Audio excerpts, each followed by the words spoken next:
안녕하세요. 오늘 가져온 거는 삼성의 갤럭시 Z 폴드 3 512기가 모델이고요. 한번 뜯어보면은 뭔가 지금 뜯기 전부터 상당히 쎄한 느낌이 나는 게 얇아졌죠, 박스가. 지금 보시면은 측면에 갤럭시 Z 폴드 5G 삼성 이렇게 있고 뭐 딱히 위아래는 뭐가 없는데 상당히 얇아졌죠? 그렇다는 거는 지금 충전기가 안 들어있다는 거라고 생각을 해야 될 텐데, 참고로 영상 찍고 있는 날짜는 8월 24일 갤럭시 폴드가 처음으로 발매된 날이고요. 이제 이전에 올리셨던 분들은 뭐 투고 서비스나 아니면은 협찬을 통해서 받은 거고, 이제 오늘부터 올라가는 저를 포함해서 전부 협찬이 아니라 내 돈 주고 내가 사온 거라는 거. 512기가 모델이 210만원 조금 안 돼요. 209만원인가? 209만 9천원인가 그 정도 할 거예요. 전작에 비해서 상당히 많이 가격이 떨어진 것을 볼 수 있는데, 전작 같은 경우에는 256기가 단일 모델이었고 240만원이었죠. 뭐 지금이야 출고가 인하를 해서 180만원인가 까지 떨어진 상태이지만, 원래 출고가는 512기가도 없고 그냥 256기가 단일 모델에 240만원이었으니까 40만원 정도가 실질적으로 싸진 거죠. 뚜껑에는 뭐 아무것도 없고요. 보통 여기에 설명서 같은 거 넣어주거나 그러던데 이번에는 없네요. 그리고 여기 Z 폴드 본체가 있는데, 특이한 점이 이제 본체 앞쪽에 보통 뭔가 경고 문구라든가 특장점이 써 있는데, 이 폴드 3 같은 경우에는 지금 아무런 뭐 문구 같은 거 없이 그냥 딱 검은색 비닐만, 검은색인지 투명한 건지 비닐만 붙어 있는 걸 볼 수 있고요. 내부 구성품 보시면은 역시나죠. 뭔가 본체를 빼니까 굉장히 가벼워요. 뭐가 더 들어있는지 한번 봅시다. 야, 이건 아니지. 야, 잠깐만. 지금 이 아래 뭔가 더 없거든요? 지금 그냥 종이고, 여기 보시면은 유심카드 빼는 트레이 있고, 이거 딱 딸랑 이거 하나 들어서 오는데,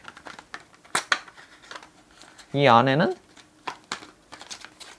충전 케이블 하나, C2C 케이블, 그 다음에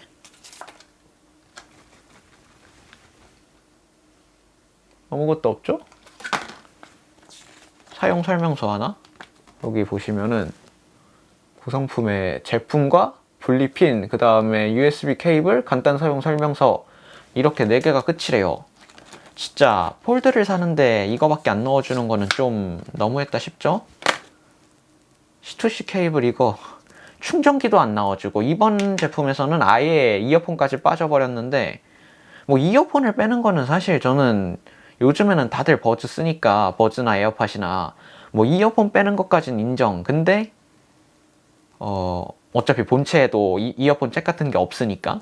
근데 충전기를 뺀다는 거는 별로 좋지 않습니다. 야, 210만원짜리 기기를 사는데 충전기도 안 넣어주고 뭐 아무것도 안 넣어주는 모습을 볼 수 있고요.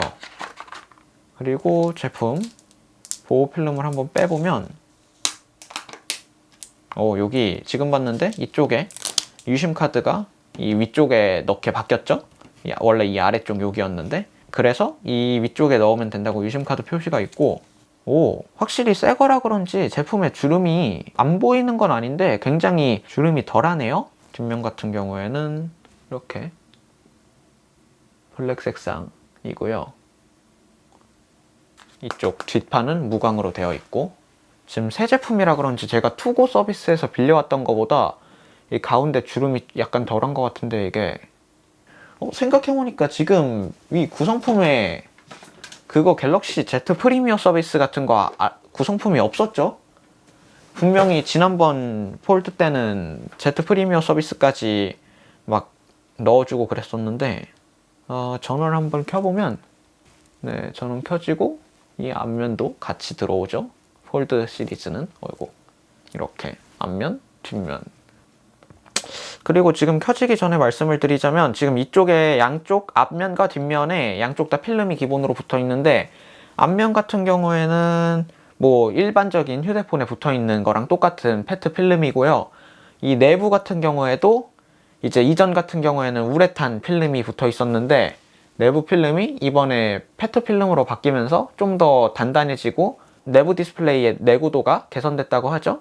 그 다음에 프레임 같은 경우에도 사이드에도 이제 아머 알루미늄인가 사용해서 진 전작보다 20%인가 좀 더 강력해졌다고 하는데 어차피 떨어뜨리면 이 정도 무게에서는 다 깨질 것 같기는 한데, 그러니까 보험이 중요한 거겠죠? 네, 저는 초기 설정을 하고서 돌아오도록 하겠습니다. 네, 지금 잠시 초기 설정하다가 중간에 이제 지문 등록하는 단계에 왔는데, 지문인식 같은 경우에는 이 측면에 달린 전원 버튼에 지문인식 센서가 같이 통합되어 있는 방식이고요. 제가 갤럭시 투고 서비스로 빌려와서 써봤을 때는 상당히 빠른 모습을 보여줬습니다.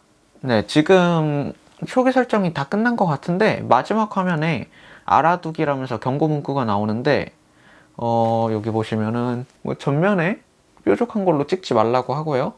그 다음에 S펜 프로 또는 S펜 폴드 에디션만 쓰라 하고, 그 중간에 뭐 끼지 말라 하고, 방지는 안 된다. 그 다음에 생활방수 IPX 8등급 가능하고요. 요 기본으로 붙어있는 필름을 제거하지 말래요. 그 다음에 이 폰 자석이 내장돼 있다고, 뭐 신용카드 같은 거 가까이 두지 말라 하는데, 이 측면 여기에 닫힐 때 딱 잡아주는 거기가 자석이니까 그런 거겠죠. 뭐 딱히 폴드가 아니어도 스마트폰 내에는 자석이 한두 개는 있긴 한데, 뭐 특히 강하니까 그런 것 같아요.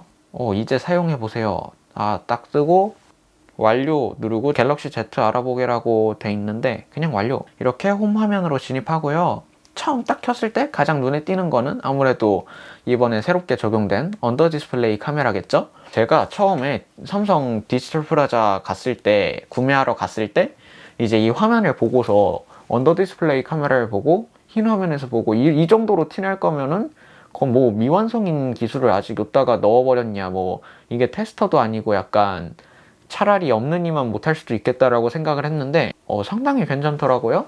이게 흰 화면에서는 조금 티가 많이 나는데 이제 흰 화면이 아니라 다른 색깔이 있는, 뭐 특히나 파란색 계통 화면에서는 잘 티가 안 나는 것 같고요. 그 다음에 뭐 약간 위에 글자 같은 게 있을 때도 아무래도 없는 것보다는 확실히 있는 게 낫긴 하더라고요. 해서 넣은 데는 이유가 있구나 라는 생각이 들었고, 외관을 조금 더 살펴보자면 이 위쪽에 스피커가 하나 있고 이 아래쪽에도 스피커가 하나, 그래서 평소에는 이렇게 쓰다가 영상을 볼 때 이렇게 딱 가로로 돌렸을 때 좌우로 스테레오 스피커가 되도록 사용할 수가 있고요. 마이크 같은 경우에도 왼쪽 위쪽에 하나, 그 다음에 오른쪽 위쪽에 두 개, 그 다음에 아래쪽에 하나, 측면에는 의외로 측면에는 없는 것 같네요. 이제 그럼 측면을 보면 커버 디스플레이가 있는 왼쪽 측면에는 아무것도 없이 여기 딱 심카드 트레이만, 유심카드 넣을 수 있는 유심카드 트레이만 여기 하나가 있고요. 그 다음에 반대쪽 같은 경우에는 볼륨 키, 그 다음에 전원 키, 그 다음에 전원 키는 지문인식 센서도 같이 역할을 하게 되고요. 그 이외에는 뭐 얘도 특별히 뭔가 특별한 것은 없습니다. 그리고 AP 같은 경우에는 지금 스냅드래곤 888이 들어갔는데 888이 들어가서 그런지 지금 초기 설정만 해주고 있는데도 굉장히 뜨거운 것 같습니다. 여기 특히 지금 커버 디스플레이 쪽은 아무래도 여기에 배터리 있고 뭔가 서브 보드가 하나 있을 건데, 이쪽에 이제 메인 보드가 있거든요. 이 아래쪽에는 아마 배터리일 거고 이쯤에 이제 메인 보드가 있는 것 같은데, 이 카메라 옆에 여기가 딱 AP가 있는 위치인지 항상 여기가 뜨겁더라고요. 스냅드래곤 888이 들어가서 속도 같은 거야 뭐 충분할 거고, 램 같은 경우에는 조금 아쉽죠. 12기가가 들어갔는데 뭐 그래도 평범하게 쓰는 데는 12기가면 사실 충분하겠죠? 충분할 거예요 아마. 그거는 한번 사용해보고서 제가 알려드리도록 하겠고요. 이번 세대에 조금 제가 뭐 지난 전작 같은 경우에도 마찬가지였지만 아쉬운 점이, 여기를 열면은 심카드 슬롯이 나오는데 마이크로 SD 카드 같은 경우에는 지원을 안 하고요. 원래 여기가 그 이전 갤럭시 한 노트 20 울트라였나요? 거기까지는 SD카드 슬롯이 살아 있었는데 이제 마이크로 SD 슬롯이 뭐 빠졌죠. 폴드 같은 경우에는 1세대부터 쭉 그랬기 때문에 뭐 덜 아쉽기는 하지만, 요즘 나오는 삼성 핸드폰들은 죄다 뭐 플래그십 계열은 죄다 SD카드 슬롯이 빠졌는데, UFS 슬롯은 지네 노트북에만 달아주고 뭐 어디다 쓰라는 건지 휴대폰에도 달아주면 좋을 텐데 안드로이드의 장점을 지 혼자서 깎아먹고 있는 거죠. 아무래도 이거는 좀 아쉽게 생각이 되고요. 뭐 그래도 기본 용량이 저는 512기가 샀으니까 용량이 모자랄 일은 없을 거예요. 근데 이제 용량이 모자란 것보다 SD카드 슬롯이 있으면 좋은 게 뭐냐면 사진 같은 거는 죄다 거기에다 저장한 다음에 그 SD카드를 이제 그것만 딱 빼서 컴퓨터로 옮긴다던가 데이터 왔다 갔다 할 때도 이제 휴대폰도 사용할 수 있고 편하고요. 그 다음에 그 백업 같은 거 한다든가 그럴 때는 SD카드 슬롯이 있는 게 훨씬 편하게 뭐 복구라든가 데이터 복구라든가 백업이 가능하기 때문에 개인적으로 좀 아쉽습니다. 내부 디스플레이 같은 경우에는 전작과 해상도도 똑같고 주사율도 120Hz로 똑같은데 이 디스플레이 밑에 있던 편광판이 빠졌죠? 편광판이 빠지면서 삼성에서 몇 프로죠? 30% 정도? 20 몇 프로인가 30% 정도를 전력 효율을 개선했다고 하는데 그로 인해서 이제 OLED의 수명도 늘어나서 버닝 걱정도 약간 더 덜었다 이렇게 생각하시면 될 것 같고 배터리도 적게 먹고 버닝 걱정도 덜었으니까 이번 폴드에 들어간 거는 굉장히 좋은 디스플레이가 되겠습니다. 그 다음에 전면 디스플레이 같은 경우에 이번에 좀 많이 바뀌었죠. 전면 같은 경우에는 이전 세대에서는 일반 슈퍼 아몰레드 디스플레이에다가 60Hz 주사율이 적용됐었는데 이번 언팩에서 전면 디스플레이도 내부 디스플레이와 비슷할 정도로 사람들의 사용 빈도가 많다라는 걸 인식했다 하고 이제 외부 디스플레이도 다이나믹 아몰레드 2X가 들어가서 그 색감이라든가 그런 게 더 좋아졌다고 하고요. 결정적으로 120Hz 디스플레이가 들어갔죠. 해서 내부나 외부나 상관없이 둘 다 120Hz 디스플레이를 사용할 수 있는데 굉장히 부드럽고요. 근데 저는 개인적으로 좀 내부 디스플레이 그 해상도 좀 개선해 줬으면은 좀 더 좋았을 거라는 생각이 듭니다. 이 내부 디스플레이가 그 S21 울트라보다 더 적은 픽셀 밀도를 갖고 있기 때문에 개인적으로 그게 조금 아쉽긴 하더라고요. 넓은 화면을 이제 S21 울트라 같은 거에 비해서 확실하게 좋게 사용하려면 아무래도 화질 같은 부분에서도 더 좋아야 할 텐데 그 다음에 외관에서 뭐 추가로 확인할 수 있을 만한 거는 카메라 같은 경우에는 근데 뒷면 소재가 무광으로 바뀌었는데 지금 제가 손에 땀이 굉장히 많은데도 불구하고 이 정도밖에 안 묻었다는 거는 역시 땀 많은 사람한테는 무광이 좋긴 합니다. 이 유광이었으면은 아마 지금쯤 난리가 났을 거예요. 그리고 카메라 얘기하다가 뒷판 재질로 넘어갔는데 이건 유리예요. 플라스틱 같은 거 아니고요. 뭐 전작과 똑같이 뭐 폴드 1 때도 똑같았고 폴드 2 때도 똑같았고 뭐 이 렌즈 같은 경우에는 언제 노트 10이었나요? 노트 10 때부터 우리던 렌즈를 계속 쓰고 있는데 제가 대여해서 써봤을 때는 확실히 약간 해상도라든가 이제 특히 야간 모드 같은 경우에서 약간 아쉬운 모습이 있는데 그래도 이 정도면은 충분히 평소에 쓸만하고 이렇게 커버 화면으로 보여주면서 영상을 촬영한다든가 아니면은 이 외부 메인 렌즈로 셀카를 촬영한다든가 하는 게 가능하기 때문에 오늘도 열심히 굴러주시고 있는 노트 8옹 되겠고요. 이제 폴드만의 특별한 기능이라고 해야 될까요? 약간 기믹이 있기 때문에 카메라의 그 물리적인 사양 자체는 아쉽지만 활용성을 생각해 봤을 때 뭐 괜찮다고 할 수 있을 것 같고요.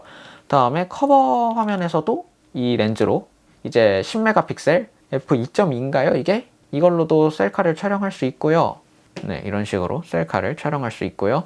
그 다음에 이 셀피를 누르면 후면 카메라로 셀피 촬영하면서 제가 아까 말씀드렸던 이 메인 카메라로 셀카를 촬영할 수 있는 기능이 들어있어요. 전 이것도 마음에 들고 처음에는 사실 저는 이 기능이 있기 때문에 굳이 내부에 카메라가 있어야 될까 이렇게 불완전한 언더 디스플레이 카메라를 구현할 거면은 차라리 그 내부 카메라를 빼버리고 이렇게 사용하게 만드는 게 더 낫지 않을까 라고 생각을 했었는데 생각해보니까 폴드에 그렇게 하면은 이렇게 플렉스 모드로 세워놓고서 영상통화를 한다든가 하는 그런 거를 이제 못 하더라고요. 그렇기 때문에 내부 화면엔 확실히 카메라 하나는 있어야 될 것 같다는 생각이 들었고요. 충전기를 같이 안 넣어줬지만 충전 같은 경우에는 최대 25W의 초고속 충전을 지원합니다. 이 정도 휴대폰에서는 45W를 지원해줘도 좋을 것 같은데 뭐 21 울트라도 지원 안 해주는 마당에 폴드에서 45W. 근데 폴드가 더 윗등급이잖아요. 그러면은 폴드에서는 21 울트라는 안 해줬어도 폴드에서는 해줄 만한 거 아닌가? 아무튼 기본 앱으로 이 페이스북이랑 깔려있는 거 그게 있군요. 지금 제가 뭐 이것저것 사왔는데 제가 플립도 사왔고 뭐 워치 클래식도 샀고 그냥 갤럭시 워치 4도 샀는데 그건 아직 재고가 없는지 안 왔대요.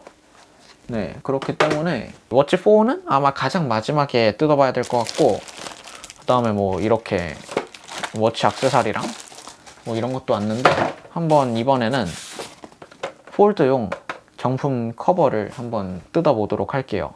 네, 아무래도 갤럭시 폴드가 갤럭시 폴드 1 때만 이제 기본으로 기본 구성품에 커버를 넣어줬었고, 이제 그 2부터는 케이스가 빠졌기 때문에 일단 처음부터 써야 될 게 하나쯤 있어야 될 것 같아서 커버를 하나 샀는데, 그냥 실리콘 커버고요. 얘가 44,000원인가? 그 정도 가격인데 할인해서 만원인가? 그 정도 조금 안 되는 가격에 그냥 같이 묶음으로 가져온 것 같아요. 사실 얘네들이 이번에 판매를 할 때 무조건 묶음으로 판매를 하게 약간 해놔가지고 단품 가격 계산하기가 조금 어렵게 돼 있더라고요. 그래도 뭐 결과적으로 그렇게 비싸진 않았던 것 같기는 한데, 한번 뜯어보면 오, 이렇게 열면 이렇게 열 수가 있고요. 확실히 좋구만.